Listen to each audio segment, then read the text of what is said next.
Hello. Today I'm going to be talking about 3 Sega Dreamcast games that have been translated from Japanese to English. We're going to be taking a look at a hack-and-slash subtitle version of Berserk, an early From Software fighting mecha game called Frame Gride, and Rent a Hero, a comedy superhero action RPG. These games highlight a bit of the diversity of the Dreamcast catalog, while also highlighting the amazing work of the fan translation community. First up on our list is Sword of the Berserk Guts Rage. Originally known in Japan as Berserk Millennium Falcon Arc, Flowers of Oblivion Chapter, an action-adventure hack-and-slash game developed by and released in 1999. This is actually the only game on this list with a North American release, but if you're a fan of the 90s Japanese voice acting and music direction, this is for you. てめえらか俺の連れをどこへやったああ何の話だ Taking place after the events of the 90s anime, specifically during the Millennium Falcon arc, you play as Guts on his revenge quest, confronting a plague while protecting your companions. The story is dark, violent, and deep, so be prepared for a good amount of cutscenes and gore. A classic hack and slash, there are combos and special moves to keep in mind as you make your way through the hordes of soldiers and creatures. On top of the action found in the game, there are also QTE events to keep you on your toes during cutscenes, something that wasn't as common as it is now. Even without modern upscaling tech, this game looks great. The Sega Dreamcast in general always had like a clean look to it. Whenever I watch indie games, I always wonder why the PlayStation 1 shader tends to be the most popular. So it could be a fun style to switch it up there, indie game devs. As mentioned earlier though, the audio is definitely the draw for this version if you're someone that prefers the sub to the dub.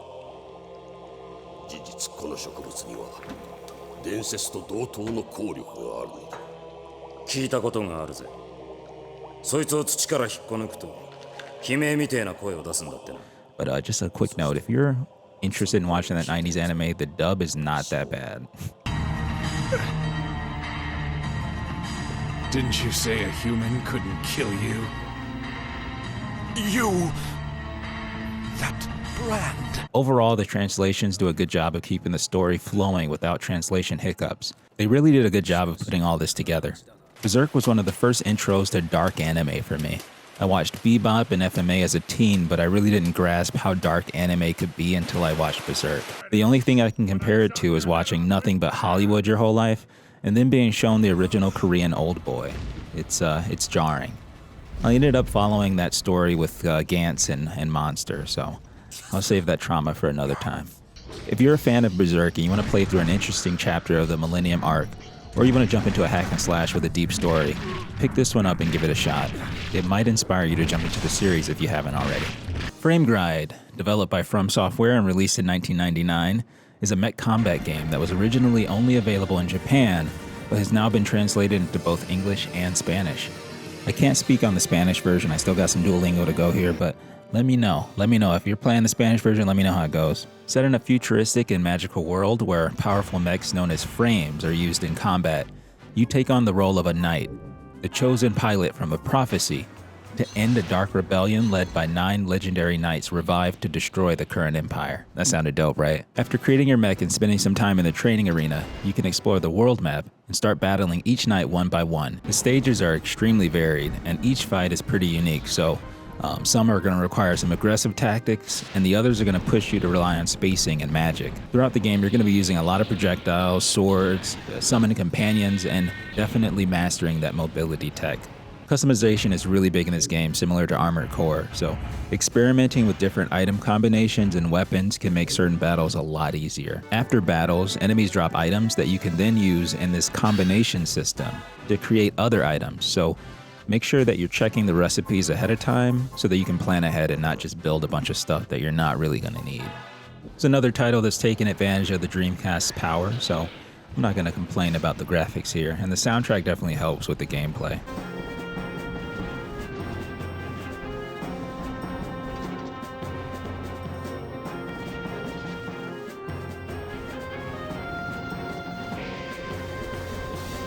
Now, to be expected from a From Software game, There isn't really much guidance as far as what to do specifically, but if you hit up that training mode and just try out a few button combinations, you'll get the hang of the game. But I do recommend hitting up GameSpot or something for a breakdown of the controls and stats. Personally, as someone who isn't really good at these types of games, it took a lot of trial and error, which can be a turn-off for some players that expect tutorials or a training mode with a bit more guidance.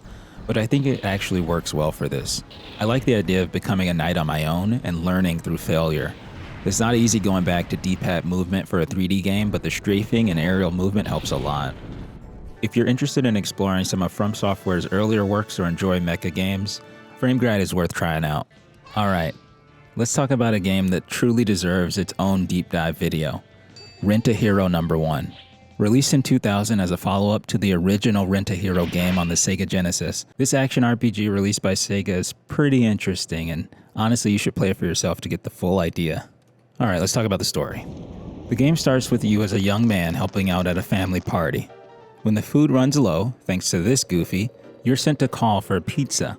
A little while after making that phone call, an old man arrives with a mysterious box and asks you to put on what's inside. Logic aside, you comply, and you put on an experimental suit from the Rent a Hero program. When you give in to your dad's request to imitate Godzilla versus a superhero for some entertainment at the party, the pretend punch that you lay on him actually sends him flying and knocks him out completely.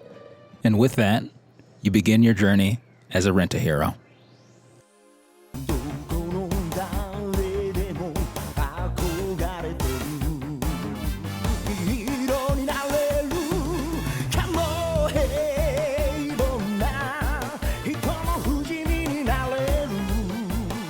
The gameplay loop involves completing various quests for citizens.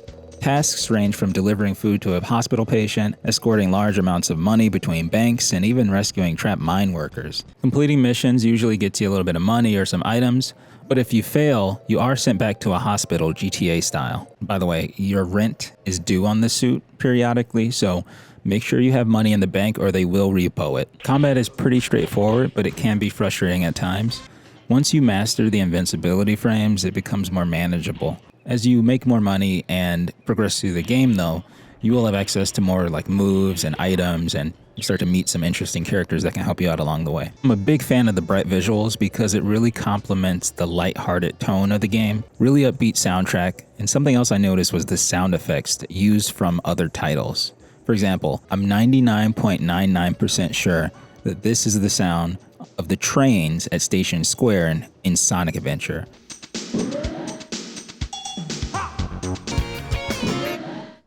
This game nails the localization. I truly believe one of the hardest things to get right with a translation is comedy, and they do a really good job here. I'm really interested in continuing to explore this game. One day I really do want to release a deep dive talking about not just this one, but the Sega Genesis version as well. I mean, for real though, just look at this clip.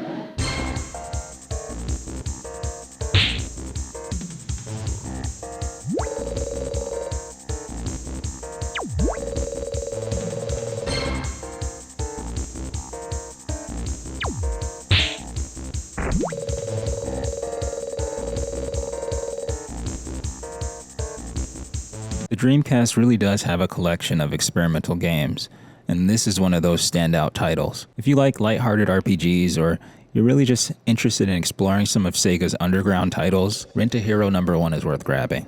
I've been spending a lot of time replaying classics from my childhood, or trying out games I couldn't access back then due to age or money or location. You know, it's actually pretty refreshing to just play games that were taking risks, you know? I don't need another 100-hour open-world game or a season pass. To wrap it up, Sword of the Berserk Guts Rage for those looking for a deep, dark hack-and-slash adventure, Framegride for the magical mecha pilots out there, and with the rise of My Hero again, Rent a Hero No. 1. Definitely special thank you to the translation community. You can find credits to each team that handled the translations of these games in the description, and check out romhacking.net for more titles to explore. Thanks for watching, and please feel free to share your thoughts and experiences with any other games that have been translated recently, or these games that we're talking about in this video. Oh, and any Berserk fans out there, please list some other animes that traumatized you, and I might pick them up. Take care, y'all.